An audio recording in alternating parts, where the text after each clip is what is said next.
ظالمون ثم عفونا عنكم من بعد ذلك لعلكم تشكرون. ترجمہ: وَإِذْ اور جب فرقنا پھاڑ دیا ہم نے بکم تمہارے لیے البحر دریا کو فانجیناکم پھر نجات دی ہم نے تم کو واغرقنا اور ڈبو دیا آل فرعون آل فرعون کو وانتم تنظرون اور تم دیکھ رہے تھے. وَإِذْ اور جب وعدنا وعدہ کیا ہم نے موسیٰ سے 40 لیلۃً 40 راتوں کا ثم اتخذتم العجل پھر بنا دیا تم نے بچڑے کو من بعدی اس کے بعد وانتم ظالمون اور تم ظلم کرنے والے ہو. ثم عفونا پھر معاف کیا ہم نے عنکم تم کو من بعد ذلك اس کے بعد لعلکم تشکرون تاکہ تم شکر کرو. سورہ بقرہ کی آیت نمبر 50 سے لے کر آیت نمبر 52 تک ہم نے تلاوت اور ترجمہ سنا.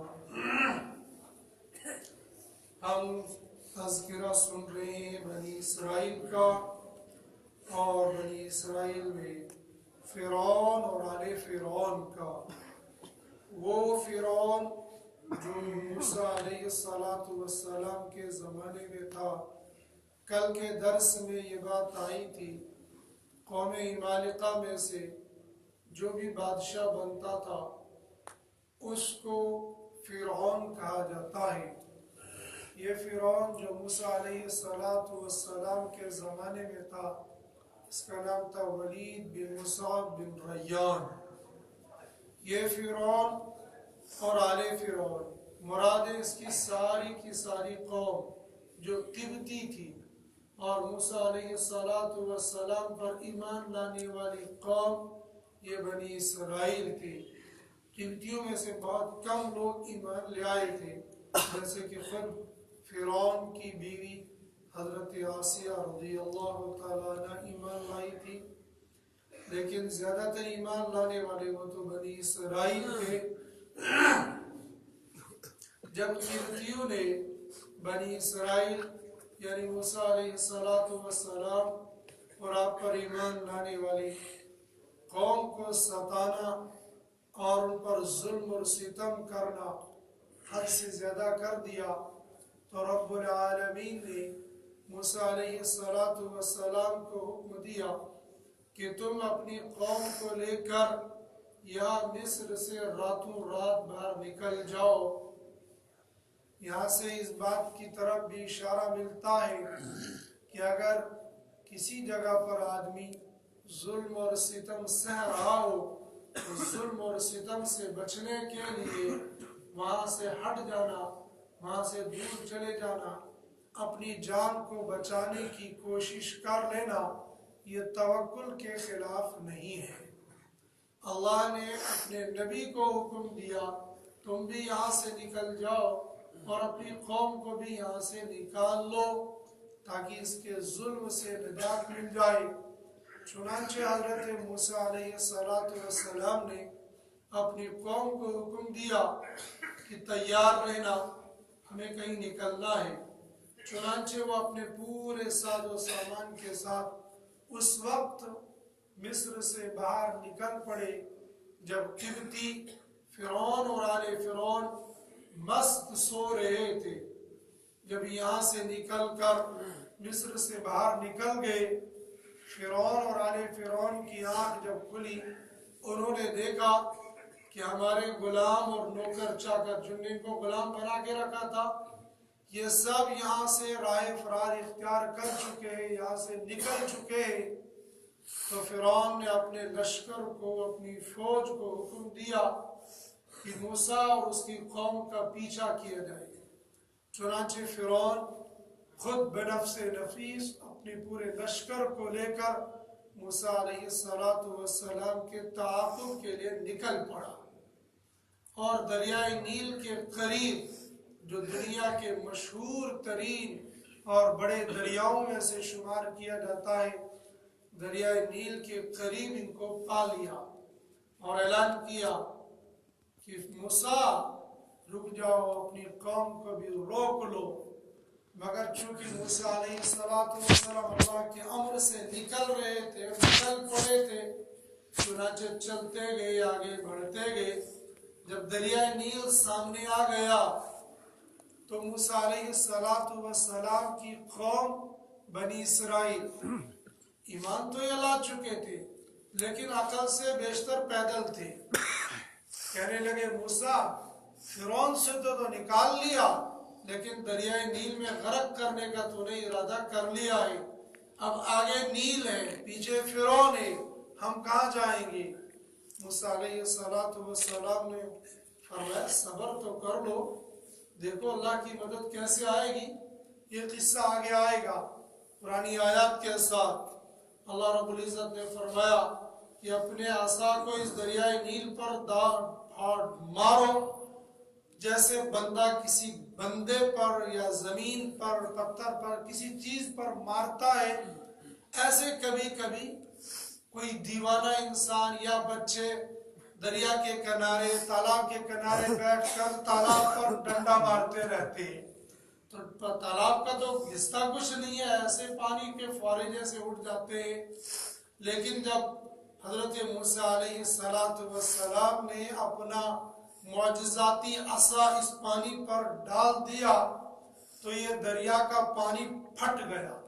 پھٹنے کا مطلب جیسے ہم پتھر وہ برف کی سل کو دیکھتے ہیں اور پتھر کی سل میں سے جہاں پر بڑے بڑے گلیشر بنتے ہیں، تو گلیشروں کو دیکھا ہوگا، جن نے گلیشر دیکھا ہوگا، یہ برف کی سل یہ ہے اور یہ برف کی سل یہ ہے، بیچ میں سے پوری ایک نالی جیسی بن گئی، اس نالی میں سے بندہ گزر جاتا ہے۔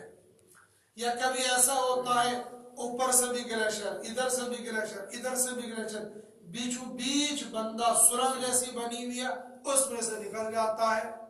اور کبھی ایسا ہوتا ہے کہ گلیشر ہے، پورا پہاڑ بنا ہوا ہے، اس کے اوپر سے بندے گزرتے ہیں، گھوڑے گزرتے ہیں، درخت اس کے اوپر سے آ جاتے، اس کو کچھ بھی نہیں ہوتا ہے، بلکہ ایک موسم سے لے کر دوسرے موسم تک وہ گلیشر یوں ہوتا ہے۔ ہماری ریاست جموں و کشمیر میں بھی بعض جگہ ایسی ہیں جہاں سالہ سال وہ گلیشر، جون جولائی میں بھی ہم ایسے علاقے میں گئے جہاں وہ گلیشر بنے ہوئے ہیں جس کے اوپر سے گھوڑے چل رہے ہیں۔ وہ ایسا گلیشر بھی دیکھا، ایسا بالکل بیچ سے ندی جیسی بنی ہوئی ہے، ادھر سے پہاڑ، برف کا پہاڑ بنا ہوا ہے، ادھر سے پہاڑ، برف کا پہاڑ بنا ہوا۔ وہاں سمجھ میں آ جاتا ہے کہ رب العالمین نے حضرت موسیٰ علیہ السلام کے ہاتھوں دریائے نیل کو کیسے روکا دیا تھا کہ یہ بھی پانی جمع ہوا، یہ بھی پانی جمع ہوا۔ موسیٰ علیہ السلام کا مار دو اس کو، بس اس پر عصا کا مارنا تھا، یہ یہاں کا پانی یہیں جم گیا، یہاں کا پانی یہیں جم گیا اور بیچ میں سرنگ بن گئی، اس سرنگ میں سے نکل گئی۔ ایک تاریخی کتاب کے اندر یہ بھی لکھا ہے، جہاں پر موسیٰ علیہ السلام کی اس قصے کو بیان کیا، وہ تاریخی کتاب ہے، اس میں کہا اس قوم نے یہ کہا، اس کے 12 قبیلے تھے، کہنے لگے موسیٰ ہم ایک ہی راستے سے نہیں گزریں گے، ہم 12 قبیلے ہیں، 12 قبیلوں کے لیے 12 راستے ہونے چاہیے، تو ان کے لیے اسی دریائے نیل میں 12 راستے بن گئے۔ پھر اسی کتاب کے اندر یہ لکھا ہے، عجائب القصص اس کتاب کا نام ہے، اسی کتاب کے اندر یہ بھی لکھا ہے جب گزرنے لگے تو کہنے لگے موسیٰ ہمیں کیا معلوم ہے، ہم تو گزر رہے ہیں سرنگ میں سے، ہو سکتا ہے یہ سرنگ مل گئی اور ہمارا قبیلہ غرق ہو گیا ہو، اس میں بیچ میں روشن دان ہونے چاہیے، جن روشن دانوں میں سے ایک دوسرے کو ہم دیکھتے بھی رہیں گے اور پار بھی ہوتے رہیں گے۔ اس کتاب کے اندر یہ بھی لکھا ہے کہ وہ روشن دان بھی بن گئی۔ یہ تاریخی قصہ ہے، کہاں تک یہ معلوم ہے، کہاں تک یہ صحیح ہے، لیکن اس بنی اسرائیل کے اکھڑ پن کو دیکھ کر ایسا لگتا ہے کہ ایسے سوال کرنا کوئی مشکل نہیں تھا، ان کے لیے کوئی بعید نہیں تھا۔ ایسے الٹے پلٹے سوال کرتے رہتے تھے اور ایسی الٹی پلٹی مانگ بھی کرتے رہتے تھے کہ ہمیں یہ بھی ملنا چاہیے، یہ بھی ملنا چاہیے، ایسے بھی ہونا چاہیے، ایسے بھی ہونا چاہیے۔ دیکھتے رہیں گے آگے کہ کیا کیا یہ مانگتے رہتے تھے۔ اسی کو اللہ پاک نے فرمایا وَإِذْ فَرَقْنَا بِكُمُ الْبَحْرَ، اور جب پھاڑ دیا ہم نے تمہارے لیے دریا کو، صرف پھاڑا نہیں، فَأَنْجَيْنَاكُمْ، اور تم کو نجات دی۔ یہ موسیٰ علیہ السلام کے پورے لشکر کو لے کر دریا میں گھسے اور دریا میں گھسنے کے بعد یہ پار ہو گئے۔ پیچھے سے فرعون آ گیا اور فرعون نے کہا حامان دیکھا میرے رعب اور میری خدائی کے دبدبے سے نیل نے راستہ دے دیا۔ حامان نے کہا خدا سلامت، یہ راستہ آپ کے لیے نہیں ہے، یہ موسیٰ کے لیے، آگے بڑھو گے غرق ہو جاؤ گے، رک جاؤ یہیں۔ حامان بڑا شاطر تھا، اسی لیے تو اس کو ایمان لانے سے روک دیا تھا کہ شاطر یہ جانتا تھا راستہ اس کے لیے نہیں ہے، لیکن میرے رب کو اس فرعون کو اسی دریائے نیل میں غرق کرنا منظور تھا، اس لیے اس کے لیے اسباب بھی ایسے بنائے۔ اسی کتاب کے اندر یہ بھی لکھا ہے کہ ایک مرتبہ دریائے نیل خشک ہو گیا اور یہ پہاڑ پر چلا گیا فرعون، کہنے لگا ربا تو نے جو کچھ مجھے دینا ہے وہ اس دنیا میں دے دے، آخرت میں جو کچھ نہیں چاہیے، اور اس دریائے نیل کو چلا دے۔ حضرت موسیٰ علیہ السلام ایک انسانی شکل اس کے سامنے آ گئی، کہنے لگے بادشاہ سلامت، بادشاہ تو تھا ہی، بادشاہ سلامت، ایک مسئلہ ہے، ایک پریشانی ہے، مجھے یہ بتاؤ جس غلام کو آقا نے ہر طرح کی ناز و نعمت دی ہو پھر بھی وہ آقا کی نافرمانی کرے، اس کو کیا سزا دینی چاہیے؟ اس نے پھٹ سے کہا اس کو دریائے نیل میں غرق کر دو۔ جیسے اگر ہمیں یہاں کوئی کہے گا کیا کرو، ہم کہیں گے توی میں پھینک دو اس کو، کشمیر میں کہے گا کیا کرو، اس کو کہیں گے ڈل جھیل میں پھینک دو اس کو، ادھر کہے گا کس طرح کہیں گے اس کو چناب میں پھینک دو۔ اس وقت سب سے بڑی سزا اس کو یہی نظر کہ اس کو دریا نیل میں پھینک دو، غرق کر دو اس کو۔ کہنے کے بادشاہ سلامت یہ مجھے لکھ کر دے دو۔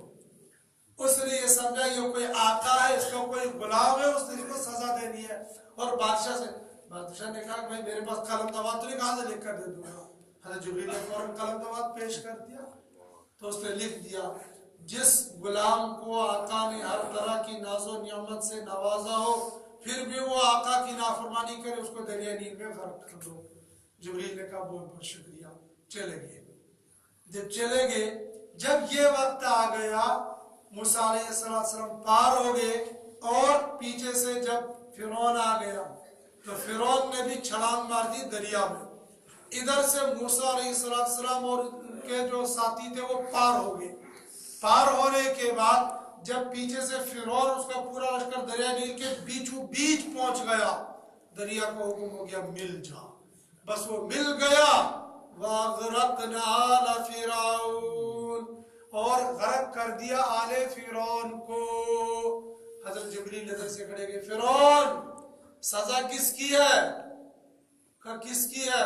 کہا تو نے اپنے قلم سے لکھا ہے جس غلام کو آقا نے ہر طرح کی ناز و نعمت سے نوازا ہو پھر بھی وہ آقا کی نافرمانی کرے اس کو دریائے نیل میں غرق کر دو۔ میرے رب نے تجھے ہر طرح سے نوازا تھا، تو نے اپنے لیے خود سزا متعین کر لیا، لہذا ڈوب جا۔ وَأَغْرَقْنَا آلَ فِرْعَوْنَ وَأَنْتُمْ تَنْظُرُونَ، بنی اسرائیل تم دیکھ رہے تھے، یہ پار کھڑے ہوئے یہ سارا منظر دیکھ رہے تھے۔ کتنے بڑے بیوقوف تھے، کہنے لگے موسیٰ فرعون بڑا تیراک ہے، وہ تیرتا ہوا آ رہا ہوگا تو ہمیں بہلا رہا ہے کہ غرق ہوگا، غرق نہیں، وہ تیرتا ہوا آ رہا ہوگا۔ میرے اللہ نے اس کی ناش کو اوپر کر دیا۔ جب انہوں نے دیکھ لیا کہ ہاں شکر خود سوگن، ہاں بچتی گئی، نہ تو بوئی جائے ہوئے آج تو ڈوب گئے تھے، مر گئے تھے لیکن بچ گئے، چلو یہ مر گیا۔ وَأَنْتُمْ تَنْظُرُونَ، یہ پار کھڑے ہو کر سارا منظر دیکھ رہے تھے۔ پھر یہاں سے نکل گئے، ان کو حکم تھا جاؤ ان اوج بن عنق اور اس کی جو قوم ہے اس کے ساتھ مقابلہ کر کے ملک شام پر قبضہ کر لو، ہم تم کو فاتح بنائیں گے، ہم تم کو وہ ملک عطا کریں گے۔ وَإِذْ وَعَدْنَا مُوسَىٰ 40 لَيْلَةً ثُمَّ اتَّخَذْتُمُ الْعِجْلَ مِن بَعْدِهِ وَأَنْتُمْ ظَالِمُونَ۔ وہ اپنا قصہ اپنی جگہ پر ہے، قرآن کے اندر اس کا بھی تذکرہ آیا ہے، جب وہ آئے گا تب اس کی بات ہوگی۔ یا تو یہ کہ جب یہاں سے یہ پار ہو گئے، بنی اسرائیل یہاں سے پار ہو گئے، پھر یہ اس جگہ پر پہنچے یا وہاں سے واپس آ گئے۔ بہرحال یہ کہ الگ قصہ ہے، جب ان کو ایک اطمینان ہو گیا، فرعون تو ڈوب گیا، روایت کے اندر آتا ہے یہ واپس مصر کے اندر آ گیا، اب ان کو سب کچھ مل گیا، جب ان کو چین سکون مل گیا تو موسیٰ علیہ السلام سے کہنے لگے موسیٰ اب ہمیں کسی کی نوکری بھی نہیں کرنی، کسی کا خطرہ بھی نہیں ہے، ڈر بھی نہیں ہے، ہم ایک آزاد لوگ ہیں، اگر ہمارے لیے کوئی شریعت آ جائے، کچھ احکام آ جائے، ہم ان پر عمل کرنے لگ جائیں گے، ہم شریعت کے پابند بن جائیں گے، احکام الہی کو پورا کریں گے۔ حضرت موسیٰ علیہ السلام نے کہا ٹھیک ہے۔ اللہ رب العزت نے حضرت موسیٰ علیہ السلام کو کہا آ جاؤ ہمارے پاس، کہاں پر؟ طور پر، اس کا تذکرہ بھی قرآن کریم کے اندر۔ حضرت موسیٰ علیہ السلام کو طور پر چلے گئے، اسی کو اللہ پاک نے یہاں اجمال اور اختصار کے ساتھ وَإِذْ وَعَدْنَا مُوسَىٰ 40 لَيْلَةً، اور جب وعدہ کیا ہم نے موسیٰ کے ساتھ 40 لَيْلَةً 40 راتوں کا، اصل وعدہ تھا صرف 30 دن 30 راتوں کا، لیکن 30 دن روزے رکھنے کے بعد حضرت موسیٰ علیہ السلام نے مسواک کر کر جانے لگے۔ میرے رب نے فرمایا کہ تمہارے معدے کے اندر جو ایک طرح کی بدبو پیدا ہو گئی تھی وہ اللہ کے یہاں خوشبو سے زیادہ پسندیدہ ہے، تم نے یہ خطا کیوں کی؟ معارف القرآن کے اندر اس کو لکھا ہے لہذا تم 10 روزے اور رکھ کے آؤ، 10 روزے اور پورا کر لیں، 40 لیلۃ 40 راتیں مکمل کر کے آ جاؤ۔ چلو شروع کا سلیان دور کا 40 راتیں یہاں مکمل کر کے آ جاؤ، سمجھے نا؟ 40 دن تکبیر اولا کی پابندی کر کے آؤ۔ 40 دن کے اندر اللہ اس طرح کی احادیث مبارکہ آئی تھی حضرت موسیٰ علیہ السلام کے واقعے کی، تو بحر العلوم حضرت مولانا نعمت اللہ صاحب اعظمی دامت برکاتہم العالیہ نے فرمایا تھا کہ بھائی ہمارے تبلیغ والوں نے جو 40 دن نکالے ہیں وہ اسی آیت کو لے کر نکالے ہیں۔ ویسے بھی مقدورات مدرک بالقیاس نہیں ہوتی ہے، جو اوقات متعین ہوتے ہیں قیاس کے مطابق ان کا ہونا ضروری نہیں ہے، لیکن یہ کہ 40 دن کے اندر اللہ پاک نے ایک تاثیر رکھی ہے کہ 40 دن کے بعد 40 راتوں کے بعد اللہ پاک نے موسیٰ علیہ السلام کو کتاب دے دی، اور ہم بھی الحمدللہ ایک تاثیر دیکھتے ہیں، بندہ شرابی کبابی بے دین ہو کر 40 دن لگا کے آ جاتا ہے تو اللہ پاک اس کی زندگی کے اندر تبدیلی دیتے ہیں۔ وہ ان چیزوں کے اندر اللہ پاک نے خصوصیات رکھی ہے، یہ کوئی ضروری نہیں بندہ کہ 40 دن اللہ کے راستے میں اس طریقے سے نکل جاؤ، یہ گشت کرو، یہ بالکل ڈائریکٹ اس طرح سے دکھا دو، ایسا کوئی ضروری نہیں کسی طرح، لیکن جزیات تو موجود ہے۔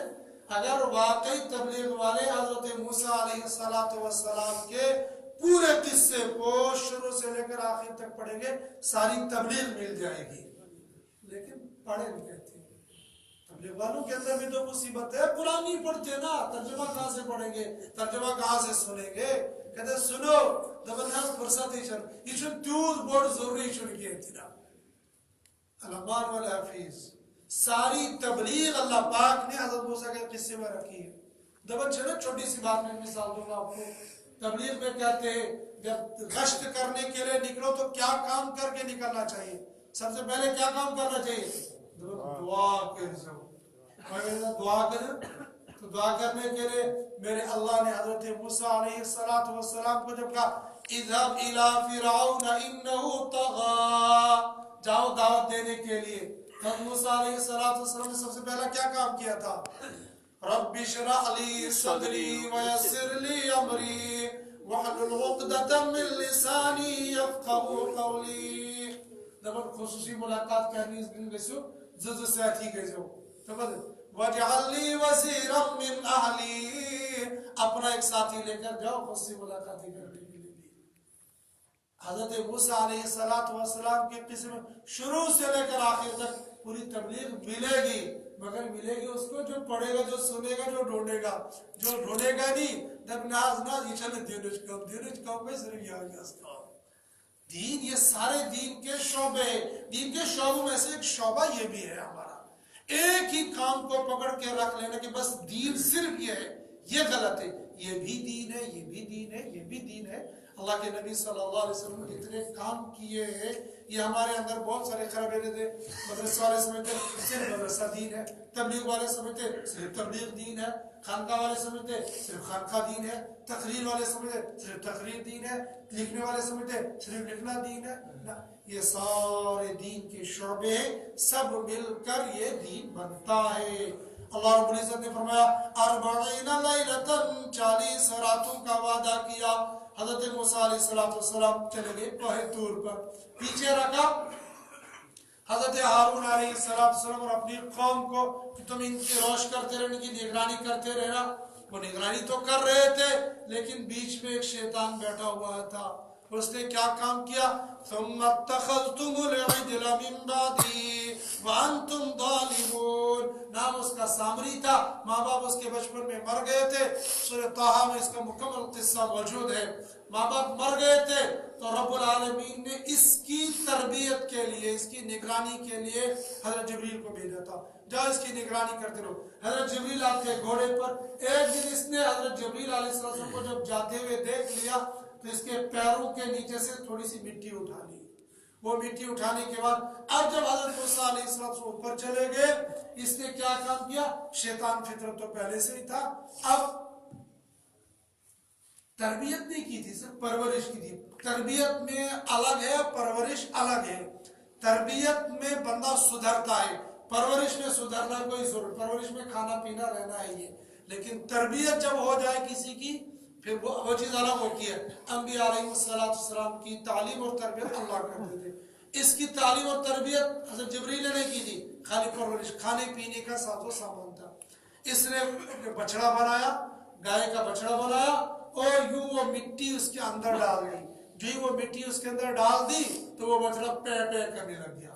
جب انہوں نے دیکھ لیا کہ یہ پے پے کرنے لگا کہ دیکھو موسیٰ گیا خدا کو لینے کے لیے وہاں، میں نے تمہارے لیے خدا یہی بنا دیا. اور جب اللہ پاک کسی کی عقل کو مار دیتے ہیں، مر جاتی ہے عقل، پھر وہ الٹے پلٹے کام کرنے لگ جاتا ہے. نے کہا پوز پٹے میں کیا چھتوڑ گا سن یہ تھے یہ تھی سوری کیا لوگوں بیالا بس آپ سجد کرو، آپ طواف کرو، بس یہی سب کچھ ہو جائے گا. ہو جاتا نا ہم کو بھی کبھی کرنے میں کور چلتا ہوں دائے دے. ایک بڑھیا تھی دبر میں چھے چرار پکڑوں بس اسرار چیزی میں کیلری پٹر. میں نے کہا کیوں؟ موشن دودھ دیون کہتے ہیں بیس دودھ نہیں دیتی ہے جیسا یہ گھی لے کر جا رہی ہوں وہاں. تو میں نے کہا 2 رکعت نماز پڑھ لے اللہ کر دیں نا بولو چودہویں میں سے نہیں بولی بیٹھی ہوں.